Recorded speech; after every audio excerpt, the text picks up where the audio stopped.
Da, eu știu, da, eu știu, sângele îmi spală orice păcat. Slăvit să fie Domnul!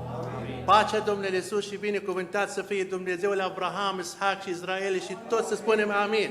Amin. Cuvântul Domnului de la Marcu, capitolul 5, începând cu versetul 25, spune Domnul așa. Și era o femeie care de 12 ani avea o scurgere de sânge. Ea suferise mult de la mulți doctori. Ea suferise mult de la mulți doctori. Cheltuiese tot ce avea și nu simțise nicio ușurare. Ba încă era mai rău. A auzit vorbindu-se despre Iisus. A venit pe dinapoi prin mulțime și s-a atins de haina lui. Căci zice ea, dacă aș putea doar să mă ating de haina lui, mă voi tămădui. Și îndată a secat izvorul sângelui ei și a simțit în tot trupul ei că s-a tămăduit de boală. Iisus a cunoscut îndată că o putere ieșise din el și întrucându-se spre mulțime a zis, cine s-a atins de hainele mele? Dar ucenicii lui a zis, vezi că mulțimea te împlăzește și mai zici, cine s-a atins de mine? El se uita de jur împrejur să vadă pe ceea care făcuse lucrul acesta. Femeia înfricoșată și tremurând, căci știa ce s-a petrecuse în ea, a venit de a arunca la picioarele lui și le-a spus tot adevărul. Dar Iisus a zis, fiica, credința ta te-a mântuit, du-te în pace și fii tămăduită de boala ta. Amin. Amin. Cu tot respectul, fraților. În dimineața aceasta vreau să-L mulțumesc Domnul că ne-a binecuvântat. Ne-a trezit din somn și ne-a dat încă o zi din viață. Și mie și vouă. De o bucurie mare, nu are nicio valoare, că și un har, că să fim cu Domnul Iisus la masă. Că să stăm cu El la masă, să le spunem povarele mele și a noastre. Dar să știți, Dumnezeu de dimineața aceasta vrea să vă zic că duceți-vă în pace și sunteți tămăduit. Așa cum a fost la femeia aceasta. O soră de-a noastră, un caz foarte dureros. Un caz care a suferit mult. Mă consider eu dacă eram eu în locul ei. 12 ani. Și ea suferise. Scurgea sânge, hemorragie. Dar eu cred că sângele asta a fost o hemorragie externă. Așa cred eu. Pentru că dacă era internă, ea murea. Femeia aceasta, 12 ani, frații mei, de o lungă durată, ea aștepta. Sufera. În vechime, atunci, acolo nu era condițiile care le avem noi. Stătea acolo pe o speranță. Speranța ei era doctorii. Atât. Zice cuvântul lui Dumnezeu, ea se ducea la doctor. A cheltuit tot ce avea. A vândut tot ce e în casă. O fi scaunele, o fi nu știu ce avea. Tot. Și tot degeaba. O femeie care a stat fără nicio speranță. Dar știți care era speranța ei? Dumnezeu. Nu știu, frate și soră, ce o rugăciune tu te-ai rugat, sau o dorință în tine, de cât timp, de câți ani, de câți luni, nu știu. Cât te-ai rugat tu pentru o cauză, cât te-ai rugat pentru o suferință, pentru o situație, o fi spirituală, o fi financiară, o fi de boală. Dar să știi, să nu dai înapoi. Femeia aceasta, 12 ani, n-a dat înapoi, frații mei. Ea a stat în suferință, în strâmtorare, în plângere. Știți de ce? Pentru că ea știa că o să vină ziua al biruinței. Ea știa și credea 100% că cum Dumnezeu a lucrat cu alții, o să lucre și cu ea. A trăit prin hotărârea aceasta, femeia aceasta. Uitați ce zice la 27. Aici începe lucrarea lui Dumnezeu. Și cât este de mult timp. Vreau să fiu pe scurt, că e cina Domnului. Cât trece timp, dar să știți, Dumnezeu a pregătit o biruință, a pregătit un open door. A pregătit o ușă de îndurare pentru noi toți. Dar la timpul lui Dumnezeu. Uitați ce spune la versetul 27. Vedeți cum începe biruința după atâtea dureri. A auzit vorbându-se despre Iisus. Deci așa a început ideea cu ea. Cred că au venit niște prieteni la ea și le-au spus așa. Am auzit că este unul care face minuni. Atâta. Nu le-au spus am văzut. Le-au spus am auzit. Și ea când a auzit așa, prin auzire, a crezut, frații mei. Și a zis ea așa, am să mă duc și dacă mă ating de haina lui. Dar de ce a zis de haina lui?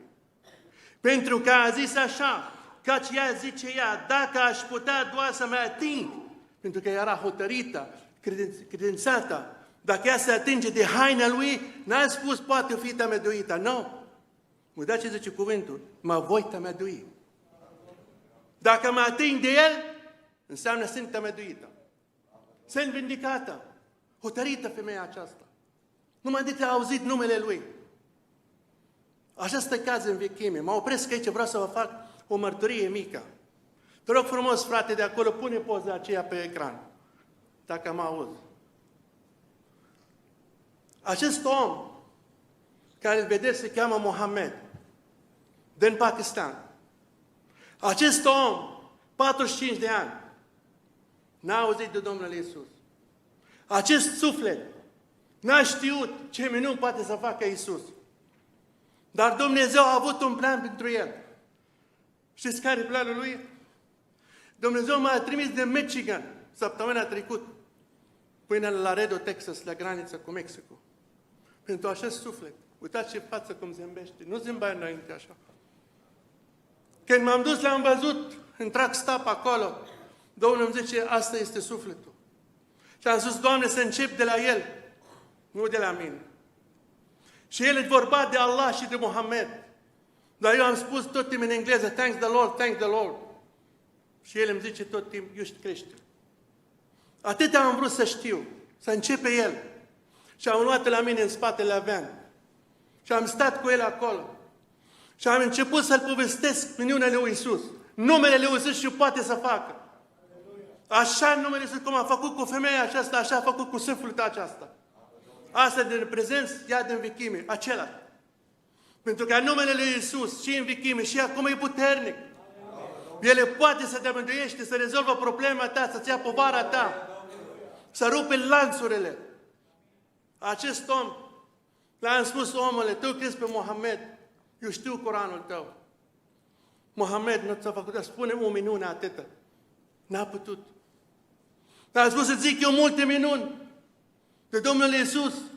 Mohamed al tău era căsătorit cu 66 de femei și una dintre ei de 6 ani de zile. A zis, nu, 11 femei.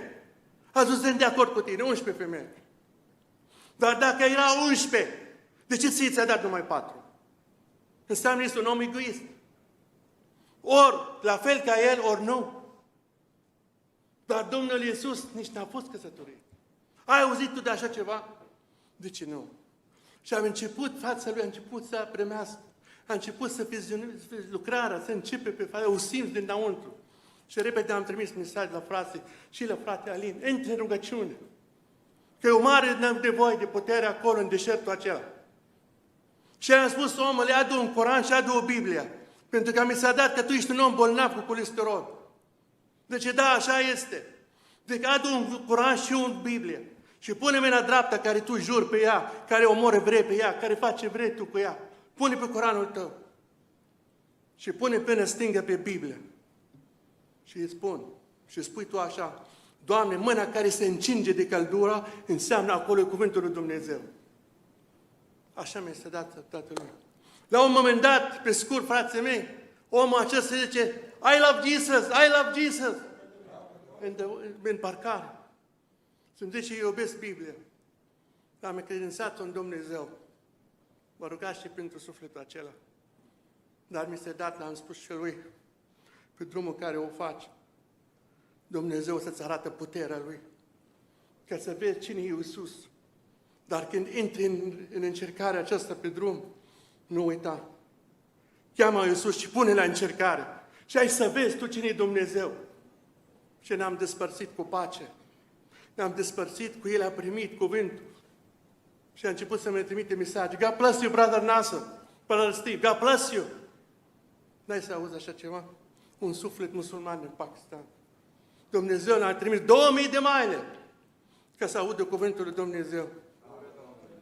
Ne întoarcem la sora aceasta. Sora aceasta a auzit și a hotărât din sufletul ei. Dacă mă duc, sunt tămăduit. La versetul 29. Zice, și în data se cată zborul sângerului. Dar să știți, în vechime, femeia care curge sânge din ea se consideră necurată. Ea nu are voie să iasă din casa ei până să se curățește. Ea nu are voie să se atingă nicio persoană. Și dacă ieșe și face așa, este pedepsită cu pietre până la moarte. Femeia aceasta, ca să ajungă la ce vrea ea, să se atingă de haina lui Iisus, avea niște împiedici, greutăți. Prima piedică pentru ea a fost slabă. Hemoragie, curgere de sânge. A zis ea în suflet, eu am să trec și peste aceasta. Al doilea lucru zice, dacă eu ies din casă și mă vede toți așa să mă omor. Și a zis, am să mă duc și dacă mă omor. Dar mai era încă o împiedică în fața ei. Deci că Domnul era înconjurat de mulțime în lumea. Cum poți să ajungi la Domnul? Nimeni nu poate să ne oprească să nu ajungem la Domnul. Câte o fi împiedică, câte o fi povară, câte o fi ce o fi. S-a dus femeia aceasta cu credință. S-a dus, a dat tot împiedicile la o parte. S-a dus și s-a atins de haina lui. Și zice, a fost temeduită. Pentru că a crezut. Și Domnul zice, am simțit o putere a ieșit de mine. Și unul ce zice, Doamne, atât ești înconjurat de lumea care te iubește și mai pui întrebarea aceasta? Cine te-a atins? Zice, omule, mulți s-au atins de mine și n-au luat nimic. Mulți l-am binecuvântat și m-au uitat. Pe mulți l-am curățit de lepră. De 10. Unul s-a întors. Și Domnul Iisus plângea. De ce? Pentru că de mulți ne-a binecuvântat pe noi. Acum câțiva ani și pe scurt și termen, am fost în Wisconsin, în vanul meu. Și acolo am oprit în Walmart, unde stau și mai trimite Domnul un suflet, ceva. Și era zăpadă și frig. Și eu mă plimbam în sprint, în van acolo. Frații mei, într-o dată am simțit un punct dureros în inima mea. Mai puțin decât jumătate de secundă. Și am căzut și m-am dus. Am murit. 41 de minute am fost mort în van, în Wisconsin. Dar să știți, când pleci la drum, cheamă numele Domnului. Pentru că numele Domnului este cu noi. Numele Domnului este cu voi. Numele Domnului face minuni. A trecut 41 de minute și a venit Domnul Iisus în van și m-a trezit de moarte. 41 de minute să nu respir, să fii mort pe jos. Cine să vină la tine? Bogăția mea? Banii mei? Relațiile mele? Femeia aceasta, frații mei, nici nu avea pe nimeni. Ea nici nu se ducea nici la sinagogă, nici la rabini, nici la pastori. Să vină să roagă pentru ea. Ea a rezistat. Ea a stat. A suferit 12 ani. Cât ai suferit tu? Cât am suferit eu? Femeia aceasta a fost izolată. Hai să ne gândim la un lucru. Zilele vine foarte grele. Poate se închide biserica aceasta. Sau toate bisericile, nu? Nu e greu, nu e departe. Ce te faci în singurătatea ta în casă? Cum să te comunici cu pastorul, cu Steve, cu Dorel, cu nu știu cum? Ești izolat. Închis totul. Cu toată tehnologia aceasta. Dar femeia aceasta, să știți, a fost acolo. Știți ce le-a zis Domnul? Ea când a ieșit puterea, a venit la Dumnezeu și le-a spus totul. Doamne, eu sunt! Eu care te-am atins, eu! Și ce le-a zis? Femeia, tu ai fost vindecată când ai auzit de numele meu din casa ta. Eu n-am pus mâna pe tine. Eu n-am spus nimic. Dar tu din casa ta, înainte să pleci, când ai auzit de numele Lui și de minunile mele, tu ai fost vindecată și atinsă de mine. Și du-te în pace. Du-te în pace, că ești tămăduită. Așa vă spune și Dumnezeu în dimineața aceasta. Să plecăm în pace, că suntem toți tămăduiți. Frații mei, este cina Domnului. Femeia aceasta n-a luat cina Domnului în vechime, că Domnul Iisus trăia. Da? Dar noi credem că El este cu noi. Și noi când venim la masă, cum am venit la masă?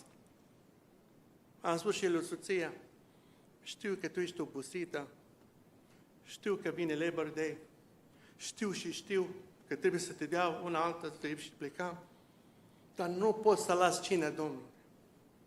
Știți de ce? Pentru că nu știu dacă luna viitoare mai venim sau nu. N-am lipsit, frații mei, din 2008 la cina Domnului până acum. Poate, cine știe, una, nu știu. Dar nu pot să lipsesc. Gândul meu și gândul tău trebuie să fii conectat cu Domnul tot timpul. Tot timp, frații mei, dacă tu nu mai te gândești o secundă, a intrat ce rău. Cu gândurile Lui, cu planul Lui, Domnul să-L mustre. Mai spun o dată o experiență, că să vedeți numele Domnului ce face. Am condus mașină, s-a făcut ora 2 dimineață, eram foarte obosit. Am zis, Doamne, gata, mai este un truck stop, acum jumătate de oră ajung și mă opresc. Dar nu s-a putut. Era pe 85 în Georgia. Și frații mei, vă spun înainte lui Dumnezeu, m-am trezit cu capul pe volan, cu piciorul pe fren. Dar știți unde m-am trezit? Pe un exit și vanul e parcat, nu știu cum s-a parcat. Și când am deschis ochii și m-am uitat, am zis, Doamne, cum am ajuns eu aici? Pentru că numele Domnului peste mine și peste tine, să te crezi cu toată inima, cât o fi de greu, cât o fi povară. Și să știți, când m-am trezit, zic, vreau să mă întorc să văd cum am ieșit pe exitul acesta. Și știți cum exitul face așa? Cum vanul nu s-a răsturnat? Cum vanul nu s-a accidentat? Cum n-a murit? Pentru că numele Domnului ne apăzește, frații mei. Dacă ai vreun copil neascultător sau ai o problemă și te rogi de atâtea ani de zile, trebuie să crezi 100% că biruința trebuie să vină. Dar ca să vină biruința pentru tine și pentru mine, trebuie să fim liberi înaintea lui Dumnezeu. Să nu fie nimic între mine și între Dumnezeu. Mărturisiți-vă tot. Să fim liberi, frații mei, pentru că Satana câștigă ceva ascunsele de ale noastre, în trecut, în prezent. Și atunci nu putem, Dumnezeu nu lucrează la inima mărșavă sau lucruri ascunse, nu se poate. Haideți să ne ridicăm în picioare, frații mei. Închid. Este cina lui Dumnezeu. Frații mei, eu am învățat un lucru de experiența mea cu Domnul Iisus. Să cred, să cer și să aștept. Cât o fi de lungă durată, cât o fi de greu, situația financiară, boală, sănătate, copii, soția, soțul, trebuie să aștept. Așa am învățat și așa am să rămân cu ajutorul Domnului. Și așa te vrea Dumnezeu. Să zică cuvântul acesta, mergeți în pace copiii mei dimineața aceasta. Nu e un har, nu o dragoste, că suntem la cina Domnului. Nu știu cine se uită la noi pe internet și au vrut să vină, să fie cu noi și la cina Domnului, dar n-au putut. O fi din cauza suferințe, boală. Dar le spun lor să credeți că sunteți la cina Domnului cu noi. Și să puneți înainte lui Dumnezeu povara ta, suferința ta, lipsurile tale, așa ca sora noastră.